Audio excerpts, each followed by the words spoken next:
Estas son las actualizaciones del mundo de la tecnología más importantes de la semana y ya les decíamos, se están fusionando el mundo de la última tecnología de vanguardia, específicamente temas de la automatización, es decir, los robots, la inteligencia artificial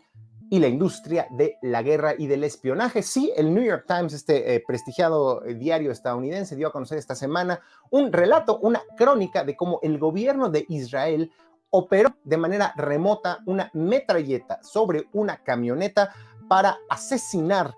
en Irán a uno de los principales científicos que supuestamente lideraban los esfuerzos nucleares de ese país. Estaba, es decir, detrás de la posible desarrollo de armas nucleares por parte de Irán, y el gobierno de Israel lo espió, lo identificó, y en lugar de mandar a un humano, no estamos diciendo que eso sea lo correcto, pero si hubiera sido lo normal y lo acostumbrado en otros tiempos, en lugar de mandar un espía encubierto, un soldado a matarlo, utilizó lo que muchos llamaríamos, o de manera más simple podríamos calificar como un robot. Y no solo un robot cualquiera, un robot operado vía satélite y, según distintas notas, incluida la del New York Times,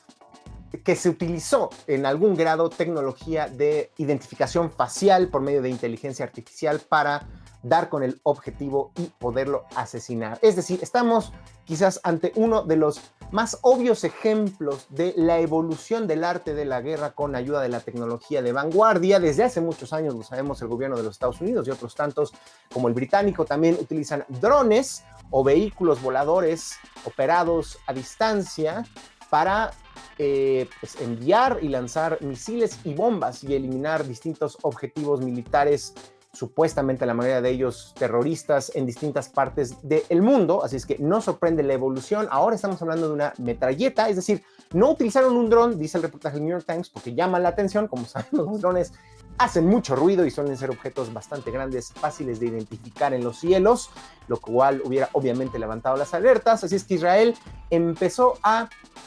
meter de contrabando piezas de esta metralleta que fue ensamblada en Irán y luego la operó vía satélite y, según las notas, utilizó inteligencia artificial primero que nada para corregir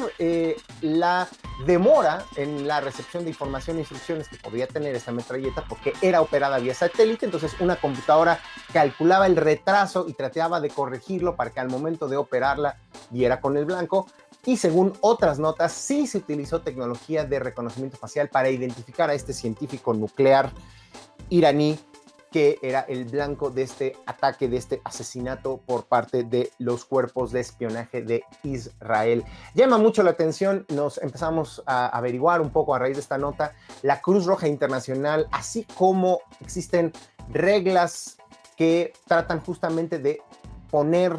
límites al uso de ciertas armas, cierto tipo de armamento, por ejemplo, los químicos, los biológicos, las bombas de racimo, que suelen tener un mayor impacto sobre la población civil. La Cruz Roja ya también tiene un apartado dando una serie de críticas, recomendaciones y potenciales reglas para el uso de tecnología automática para la guerra. Así es que estamos ahora sí frente a un ejemplo de un robot asesino operado a distancia, con un cierto grado de inteligencia al parecer, y los escenarios apocalípticos de las películas de Terminator ya no son fantasía, y de eso tenemos que estar hablando como sociedades. ¿Qué están haciendo los gobiernos? Pues como Israel, utilizando esta herramienta en este caso, y qué otros gobiernos deberían de estar diciendo: no debemos de permitir que el avance tecnológico y científico nos lleve al desarrollo de estas armas que potencialmente pueden equivocarse, como lo hemos hablado en muchas ocasiones, por ejemplo, con el reconocimiento facial, un error,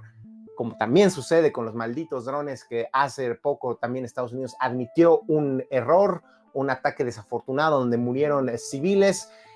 Pues sabemos, no son perfectas estas herramientas y tenemos que estar hablando sobre estos temas, y por eso nace Dominio, para hablar también de los robots, la automatización y la inteligencia artificial en la guerra. Y otra noticia triste, porque tiene que ver con el uso de tecnología y violencia, se dio a conocer esta semana, según medios de comunicación como la revista Proceso. miembros del cártel de Jalisco Nueva Generación allá en Michoacán están utilizando una nueva estrategia para infundir terror entre los pobladores de ese estado mediante drones, como les decíamos, estos vehículos generalmente con 4 hélices, también conocidos como cuadracópteros, que pueden ser utilizados de manera remota, controlados por una persona con un control remotamente, o que se les pueden programar rutinas de vuelo y por tanto tienen cierta autonomía. Pues estos vehículos voladores están siendo utilizados ahora para bombardear comunidades rurales, según esta nota del semanario Proceso, cuyos pobladores obviamente huyen aterrorizados, dejando libres amplias zonas utilizadas para el trasiego de drogas, lo cual muchos ya califican como actos terroristas. Es decir, estamos viendo cómo tecnologías de vanguardia como los drones están siendo utilizados para pues lastimar a la población, a la sociedad civil, e incurrir en lo que muchos califican actos de terrorismo sin que todavía veamos una reacción de las autoridades que nos permita validar o no si esto sucede, cuánto tiempo lleva sucediendo y cuál será la estrategia en todo caso para derribar estos vehículos, estos aparatos voladores y evitar que sigan infundiendo el terror entre los pobladores de Michoacán. Así es que también de eso tenemos que estar hablando en estos espacios. Eso no lo van a escuchar en el blog Buena Ondita de un youtuber de tecnología, lo escuchan aquí en Dominio. Y ya para terminar esta sección de actualizaciones en esto que es Dominio, una serie de organizaciones internacionales de la sociedad civil, más de 20, entre las que se encuentra Access Now, Privacy International y en México la Red en Defensa de los Derechos Digitales, le están pidiendo al gobierno de México que detenga el proyecto de la Cédula Única de Identidad, mejor conocida como CUID, C-U-I-D, una especie de identificación digital, obviamente no física, que sería obligatoria y que busca reunir los datos biométricos de todas las personas que residen en México. Y las alertas y las alarmas se prenden porque tenemos un ejemplo súper reciente de lo peligroso que es concentrar en una sola base de datos los datos biométricos y todo tipo de datos personales de cientos, miles o millones de personas. ¿Dónde pasó eso? En Afganistán, lo sabemos, está publicado, hay notas de múltiples medios en internet. El gobierno y el ejército estadounidense empezó a recabar datos biométricos de no solo personas involucradas con el anterior gobierno en Afganistán, sino inclusive de personas civiles.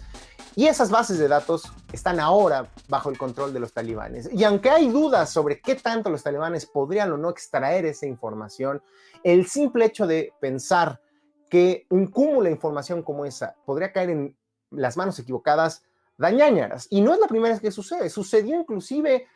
con los nazis en Europa. También en ese entonces, mucho antes de que todos los records o el historial de los ciudadanos fuera digital, había archivos con toda la información de las personas y esos archivos, por ejemplo, en Holanda fueron encontrados por los nazis y eso les permitió dar más fácilmente con los miembros que se identificaban como judíos y sabemos el holocausto y todas las consecuencias nefastas que tuvo esa persecución en la Alemania nazi. Ahora lo estamos viendo con los talibanes y básicamente con cualquier gobierno que concentre la información, los datos personales y biométricos de los ciudadanos, existe un riesgo de que llegue, por ejemplo, otro gobierno no con tan buenas intenciones y utilice esos datos, esa información y esos datos con propósitos malignos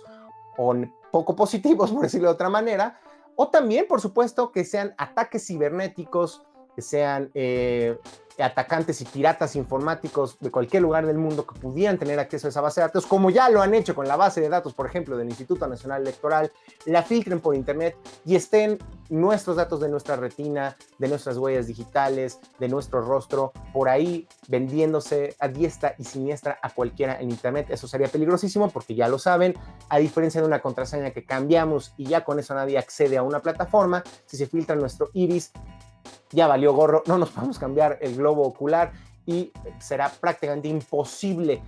que detengamos el mal uso de esta información. Por tanto, esta coalición de organizaciones dice que recomiendan al gobierno, a la sociedad civil y a la Cámara de Senadores de México no incluir datos biométricos como parte de este Registro Nacional de Población, determinar que esta nueva cédula debe descansar sobre sistemas descentralizados, es decir, que no esté en un solo servidor, en un punto que pueda ser fácilmente atacado por piratas cibernéticos, establecer que esta cédula sea opcional, impedir el condicionamiento del acceso a servicios públicos o privados a la obtención de esta cédula, es decir, la gente que no se puede registrar, entonces, ¿qué? ¿No va a poder tener seguro social o algún otro beneficio o programa social de los gobiernos? Esa es una gran pregunta. E impedir, también recomiendan impedir la recolección, almacenamiento o transferencia de los datos que se registren como parte del QUID, esta de nueva cédula, pues que no se la vayan ahí pasando entidades gubernamentales sin tener las más mínimas medidas de seguridad. Así es que el tema de los datos biométricos y la seguridad y la privacidad también se discute en México y aquí en Dominio.